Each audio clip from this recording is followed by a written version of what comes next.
course. So hi everyone. I'm so excited to be here today to talk with you all a little bit about some stress coping strategies, specifically around breath work and breathing exercises. But before we get to that, my background. I've been a fitness enthusiast probably the past 30 years of my life, but specifically really intentional with yoga and breathing and more holistic healing for the past 20 years. I recently completed a degree in Ayurvedic integrative medicine. And a huge part of that training is all about breathing and meditation and coping. And I'm here to share that knowledge with the world because it's helped me so much through my journey. And I really wanted to understand the why. Like, how is this working? How is my heart rate so much lower? Or why am I stressed as much? And now I have the whys. And now that I have the whys and I've had the experience of using these techniques and strategies, I think I'm in a really good position to start to share that with other people. So when I met Dr. T and ran into her and we started having a brief conversation, I thought, this is exactly what I want to do. And so here we are, lined up exactly as it's supposed to be. So long, short story. The new practice is called Soulful Balance Ayurveda. And I'm focusing on primarily women, but anyone is welcome, and primarily women of color, but yet again, anyone is welcome. And the idea being that we're going to focus on healing and integration and diet and well-being, but in small baby steps, and I can hold your hand through that journey. So that's the business. And what I'm looking forward to today is sharing with you guys really everything that has to do with taking control of the breath and using that to really harness that breath to help you remain calm during challenging times, to give you some clarity and insights when things kind of go off kilter. And then I think most importantly, to recenter and rebalance so that you can get that needed rest in your mind, your body, and your spirit. So with that being said, the technique that I wanted to go over today is called pranayama breathing. And those of you who have ever done yoga or any sort of, I guess, Eastern practice, pranayama, the Sanskrit term actually breaks down into two words. Prana, meaning energy or life force, and then yama, meaning expansion or control. So we're going to expand or control that life force.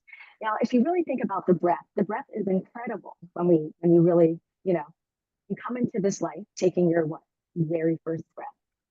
And then we exit our lives using our very last breath. All of those breaths in between, I think there's roughly 672 million breaths that you will take over your lifetime if you live to be 80. And that's roughly about 23,000 breaths per day. A lot of opportunities to harness that power to help calm yourself and get in control. So pranayama, breathing.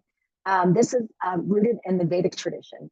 And in the Vedic tradition and yoga, there are actually 8 types of pranayama, but each type focuses on a different goal or outcome. The one that we're going to focus on today is specifically to help relieve stress, and anxiety, all of those things. So this one is called alternate nostril breathing. Pranayama or nadi shodhana is the word in Sanskrit. To break it down, let's think about our nostrils. We have a right and a left, we've got 2. Not many people know this, but at any given moment, you are using only one of your nostrils 75% of the time. It's by nature's design. So 25% of the time, one nostril is getting used, other 75% the other nostril. And what creates that difference is, the reason we have it, it's actually called a nasal cycle.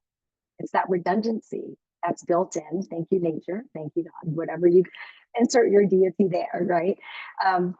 What that redundancy allows 2 things to happen.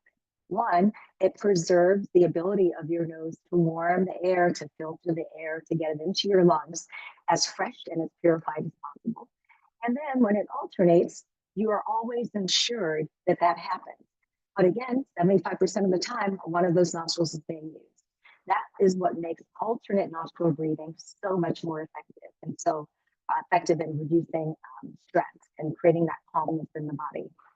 Specifically, what is happening is when you're breathing, through one nostril versus the other. The whole point of that breath is to provide oxygenation to your cells, right? So if you're able to provide that oxygenation at a much clearer, cleaner, more effortful way, that's going to create some changes in your physiology that are beneficial overall. You will notice that your heart rate will decrease. Your blood pressure will decrease, right? Your breath rate will also decrease. And some things that are also going to decrease are like cortisol, that naughty little stress producing hormone that we have when we get stressed will also start to decrease. And that's with regular practice. So alternate nostril breathing. You don't need any special setup as long as you've got a couple of working fingers. And you're primarily going to use your thumb and your index finger to alternate the airflow. So you're going to find your nice, good, comfortable position. Place both your feet directly on the floor. And Dr. T, let me know if you want me to go through the demonstration now or we want to take questions first. I'm not sure if you want which you want to do first. You're fine to keep going. Okay, I'm following. Okay, great. Yay. All right. So let's give it a practice. So you're sitting nice and upright in your chair. Relax your shoulders. Get really comfortable. Let everything go. Using whichever hand your dominant hand is, you're going to obstruct your one nostril with your thumb. Inhale through your left nostril to the count of 4. Inhale. 1, 2, 3, 4. Now close the left nostril and exhale out the right. 4, 3, 2, 1. Close. Inhale through the left.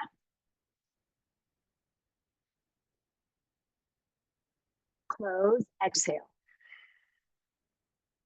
Now stay here. Inhale through the right. Close. Exhale out the left. Stay here. Inhale through the left. Close. Exhale out the right. Inhale through the right. Close. Exhale out the left. Inhale through the left. Close. Exhale out the right. Inhale through the right. Close. Exhale out the left. And pause there. So that was just about 10 rounds of that, maybe a little bit less. However, that's just a demonstration. You are going to continue that alternate nostril breathing for 2 to 5 minutes, gradually working your way up.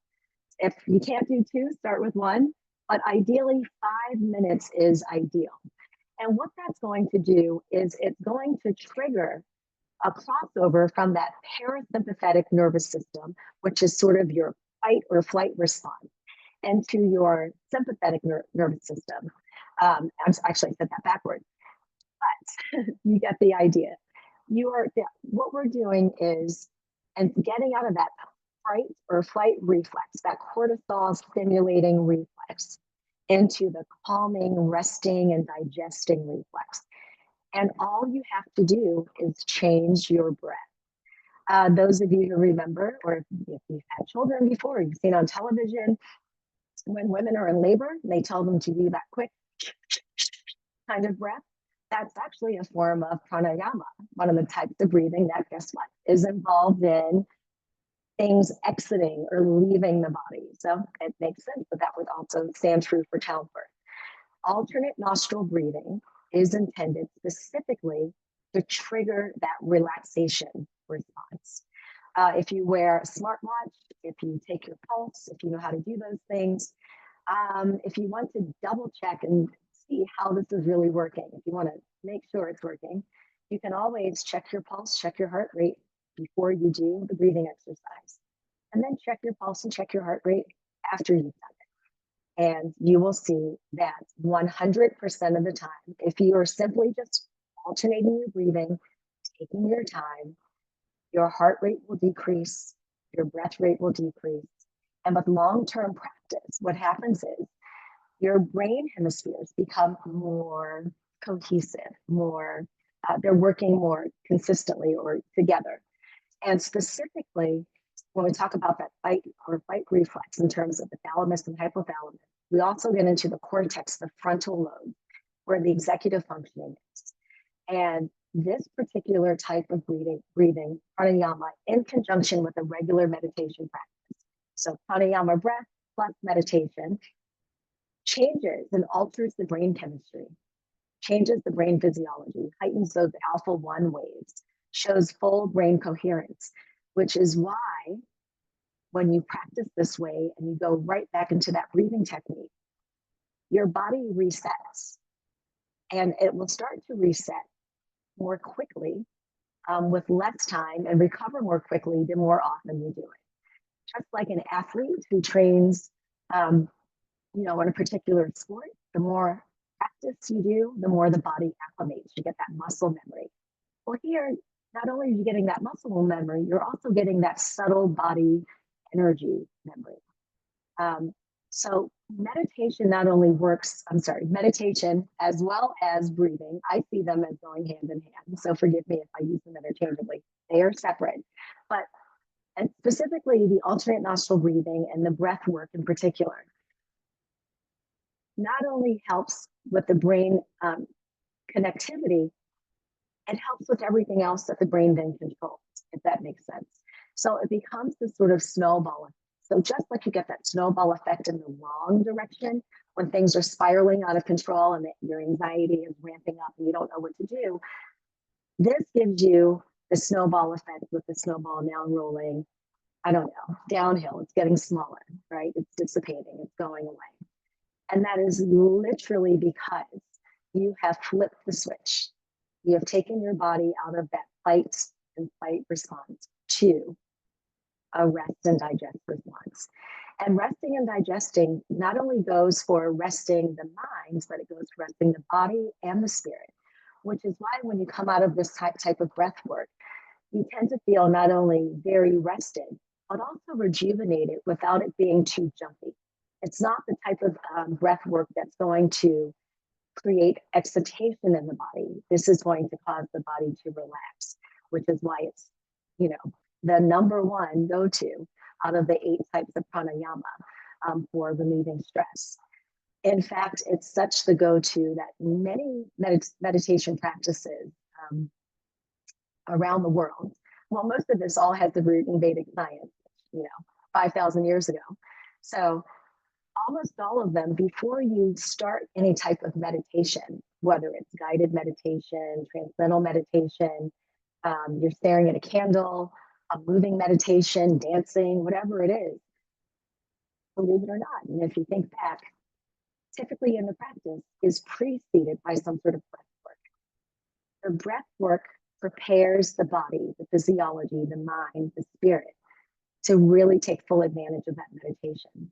So if we're using that breath that powerfully to interact and to help with meditation, of course, it genuinely and true to form helps in times of panic, times of stress, times of sorrow, times of grief. Simply by giving the body a chance to just relax and reset. Go back to that homeostasis, because that's what it's always striving to do, right? Your body temperature typically stays around 98.6. When you get a fever, what's your body trying to do? Cool off, get back to homeostasis.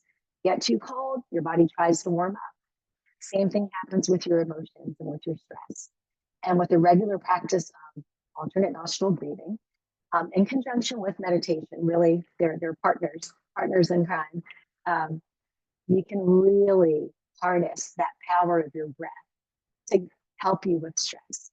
Even long-term stress, short-term stress, acute stress, doesn't matter. Because once you regain that control of your being, and someone can't, or something can't snatch you out of your being and out of your calmness, that grounds you. And when you're grounded, you can make better decisions. You can have, take everything into consideration. You might be more open to possibilities. And all of this simply rooted in the fact that you practice some breathing. And what an amazing gift to get from 5 minutes, maybe twice a day. That's what I do, literally 5 minutes twice a day, pranayama breathing. And it's definitely been a game changer for me. And I do it before my meditation, and I like swear by it. So hopefully, if you practice this and give it a try, that you'll see that it really does work. And if it does work for you, yay. And if it doesn't work for you, I say give it another try, or just try for 30 seconds, or try another form of breath work, because not everything is a one-stop shop for everyone. But this particular form of pranayama doesn't involve any pain. It's very easy to do, and it doesn't take very long. And as short a time as, like I said, minutes could be very, very helpful. So that's sort of the overall